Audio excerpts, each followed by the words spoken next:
Welcome back, ladies and gentlemen, to Universe Mode Retrospect of Classpar. On the last episode, we covered Classpar's first full season on the main roster. We saw his ups and downs and ended at WrestleMania II, where he took an embarrassing loss in his debut on the grandest stage. In this video, we'll cover how he bounces back and rises up the card of Universe Mode through Seasons 3 and 4. With all of that said, though, let's get into the video.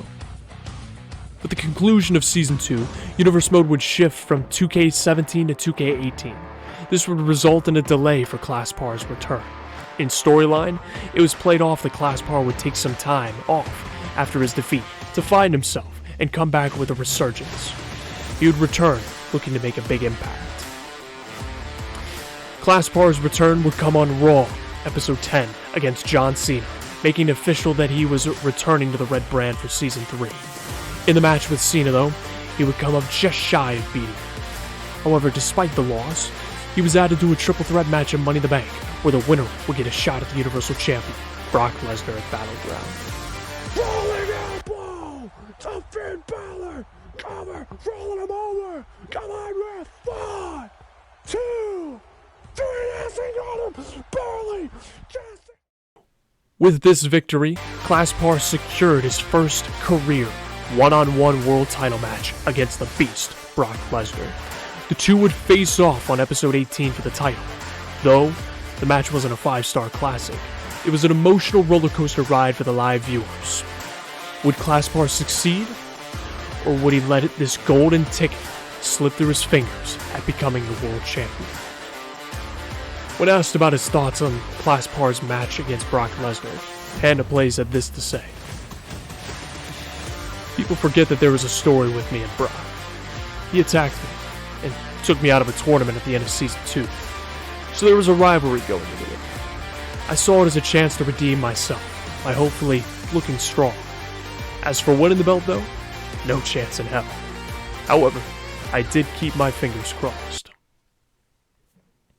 To ensure the Beast never gets up again. Here it comes. Oh, the stomp. Rolling elbow! Come on, Classpar, to win the title! 1, 2, 3, yes! Classpar is Universal Champion! The reaction I got at Battleground came close to the reaction I had at the Season 1 Royal Rumble.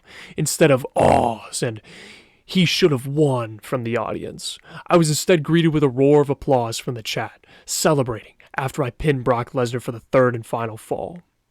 Probably my most hype moment in Universe Mode. In that moment, I felt I was on top of the world. But at the back of my mind, I was thinking, well, what's next? Following Battleground, the chairman of WWE, Vince McMahon, put Classpar in a 2-on-3 handicap match alongside Tyler Wolf to take on Randy Orton, Big Show, and Big Cass. Despite the disadvantage, the two would overcome the odds, and Classpar would prepare for his first world title defense, but not against Brock Lesnar. It was against a hungry upcomer, much like him, named Colt Lee. That same man had taken out Brock Lesnar after Classpar won the Universal title, which left the path clear for Colt Lee to challenge Classpar for a match. The two would square off at the main event of SummerSlam Season 3 in a 20-minute Iron Man match.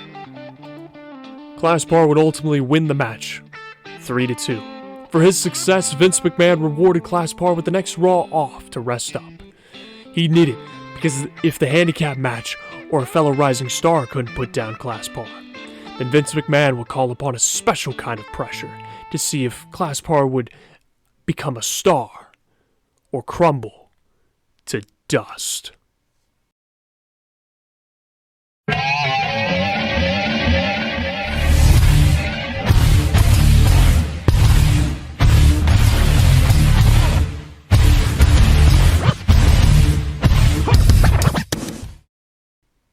Yes, that pressure's name was the Beast incarnate, Brock Lesnar, as he would return and face Classpar at Clash of Champions episode 27 in an attempt to regain the world title.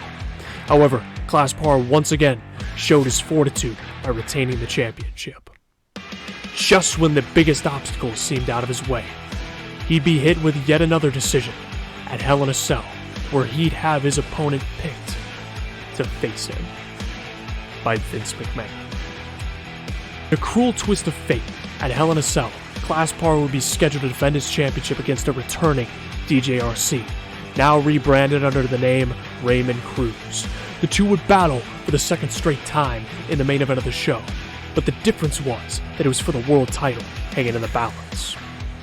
It was a brutal battle, with Classpar even being thrown off the cell during the match, but somehow, someway, he'd survive as the champion. Following the episode though, if things couldn't get any worse for him, he had to defend his title yet again inside a steel cage against a man who also won a Hell in a Cell match to become the #1 contender. And that man's name was Colt Lee. The rematch was underway. Strikes. Oh, no way. No way. Only set him up. High risk. Oh my gosh. Are you kidding? Oh, dropping his head down on the turnbuckle. 1, 2, 3. Classpar would take a brainbuster on the top turnbuckle, which would result in his first world title reign ending on episode 32 of season 3 after 14 episodes. To make matters worse, he would take some time off to recover from his injuries before making his return on episode 45 at the Royal Rumble to have a rematch with that same man for the Universal Championship. His hopes wouldn't become reality, however, as Colt Lee would retain his championship. Once again, Classpar faced an uphill battle heading towards his second WrestleMania, as the question became, what part will he have in the show? Unfortunately, the question would be on quite a few people's minds, as it seemed like Classpar would be off the show entirely, which is why the question was on a lot of people's minds. He wrestled in a 3-on-3 tag team match against Samuel Armstrong and Tyler Wolf ahead of the Elimination Chamber. He wouldn't make another appearance on the road to WrestleMania, however. With the clock ticking down at the opening of the show, there was someone else who had no opponent that would create an opportunity for Classpar, who would challenge Classpar on the Raw beforehand in a promo. In my opinion, this match is worth checking out on episode 55 of season 3 before continuing. Despite no story, no real build-up, and basically one promo, Classpar would agree to kick off WrestleMania III against Matt King.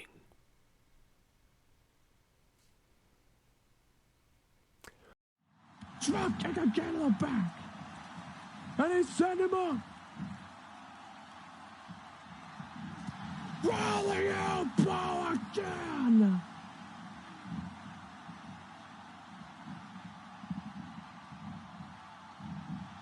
Rolling him over. Oh, that's it. 1, 2, 3. There it is. Classpar wins. When asked about the second match with Matt King, Panda had this to say: "Nothing could have been as bad as the year before. Me and Matt could have gone in there, done stand-up comedy for 15 minutes, and it still would have been better than Mania 2. The match we had was a really good opener, but if I'm being honest, at the time it felt like a filler match. Neither of us had anything to do at WrestleMania, so we were put together in a last-minute Raw promo leading up to the WrestleMania match. I felt at the time that I was over enough to be involved in one of the bigger Mania matches instead of other guys like Goldberg, who was in the main event of the show. Afterwards, I thought we were overshadowed a bit, since WrestleMania III was an incredible show.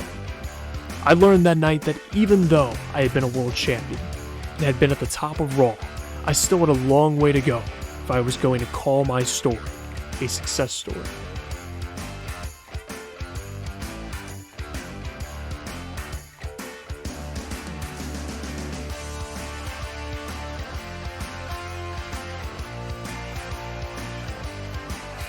Following the events of WrestleMania, Classpar would be drafted once again to Raw, where he would waste no time qualifying for an opportunity at the World Championship at Extreme Rules when he beat John Cena on episode 1. At the pay-per-view, which was the #1 contendership match, he had won the qualifier, just to clarify, he was in a fatal 4-way match, and would unfortunately have the opportunity to face the world champion slip through his fingers by less than a second. Once again, not to take many setbacks lightly, Classpar would be added to the Intercontinental Championship #1 contendership the following Raw, where he'd last eliminate Matt King to face Tyler Wolf for the belt. On episode 10 of Season 4, Classpar and Tyler Wolf would battle for the Intercontinental Championship, but Classpar would be bested, and Tyler Wolf would retain. Just when things seemed lost for Classpar, he would be given an attempt to win the Universal Championship at Money in the Bank due to Raymond Cruz being the champion, and furthermore, he requested to fight Classpar in the hopes of getting redemption. The match was contested inside Hell in a Cell, where for the first time, Raymond Cruz would defeat Classpar and retain his championship. As things began to spiral for Classpar, he would return into an 8-man battle royal where the winner would get another chance to face the Intercontinental Champion. He would make it all the way to the final 2 before being eliminated by Elias. Classpar would test his luck again on episode 18 in the same match type, but came up short as well. All he knew was that he was losing left and right. Something had to change. Classpar would thankfully have fortune change for him, as he would win on episode 19 to get an opportunity at that same Intercontinental Championship at SummerSlam. However, after the match, he was attacked by the leader of Bullet Club, Finn Balor. This would be a warning shot to the classiest man alive. If he won the title, Bullet Club would be coming for the belt. At SummerSlam, though, Classpar would take on AJ Styles and Elias for the championship, where he would win the title and remain undefeated at SummerSlam. After the match, Finn Balor would again attack Classpar. If it wasn't clear before, it definitely was now. He was in the crosshairs of Bullet Club. On Raw, however, Triple H, who was now becoming the new chairman of Universe Mode, selected Classpar to be in an 8-man tournament to decide who the new Universal Champion would be. Classpar would defeat Roman Reigns in the first round to advance, and then he prepared for his title defense against Finn Balor at Clash of Champions, episode 27. At Clash of Champions, Finn Balor would call an audible and replace his position in the match with a young rising star, James Arlington. He would put his UK Championship on the line against Classpar, making this a winner-takes-all match. At the end of the night, James Arlington would defeat Classpar, leaving Classpar looking up at the lights yet again in Season 4. On Raw right after, Classpar would fight in the next round of the Universal Championship tournament against Tyler Wolf, but again would come up short. To make matters worse, he would lose at Hell in a Cell, trying to regain the Intercontinental Championship. Following this, Classpar would make one final push in a fatal 4-way on Raw to determine who would be the captain of Team Raw at Survivor Series. Once more, Finn Balor would ultimately pick up the win, leaving Classpar again on the sidelines. With all these losses, Classpar would proceed to take time off and would return, pissed off and hell-bent on winning the world title once again. And in his mind, nothing would stand in his way. Classpar would return on episode 41, 9 episodes later on Raw, where he would attack the Universal Champion Tyler Wolf as a warning shot on what his intentions were. He would be world champion, whatever it takes. He would enter the Royal Rumble match that season and would unfortunately be eliminated in just 15 seconds. However, that didn't deter him, as Raw, without a true #1 contender, chose Classpar to be in the #1 contendership tournament heading toward WrestleMania. On episode 46, Matt King would lose to Roman Reigns, and Classpar would defeat Raymond Cruz to set up Roman versus Classpar on that final Raw, episode 50, to determine the #1 contender. Showing off his pent-up rage, Classpar would attack Raymond Cruz after his match, as he was more driven than ever, and showed that he'd use brute force to achieve his goals. Classpar, one more time! Rolling elbow! To go to the semi-main event of WrestleMania 1, 2, 3, Classpar defeated Roman Reigns! Classpar would take to the microphone and declare that he will not only win the match at WrestleMania, he'd also become a 2-time world champion. However, he'd be walking into a match against someone who was already 3-0 at the grandest stage of them all, Samuel Armstrong. At WrestleMania IV, Classpar would be in the semi-main event of the show. All of his pent-up anger and aggression towards how he performed over the past season came out in an attempt to win the world championship from Samuel Armstrong.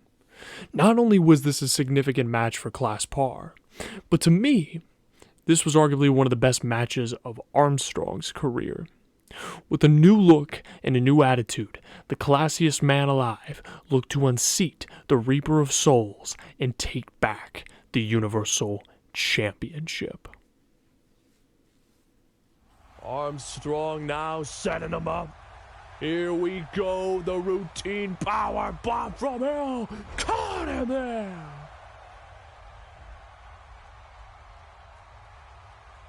Armstrong giving Classpar a moment. Shaking his head. And there it is, he's got him up. Armstrong caught him there. The streak remains alive. 1, 2, 3. Armstrong goes 4-0 at WrestleMania. With the match in the books, Classpar, despite having one of his greatest matches, would depart Universe Mode. With everything he'd done, with everything he tried, none of it was enough to regain the World Championship. In storyline, his contract expired and the classiest man alive would disappear for quite some time. Eventually the question became, when would Classpar return, and would he be the same?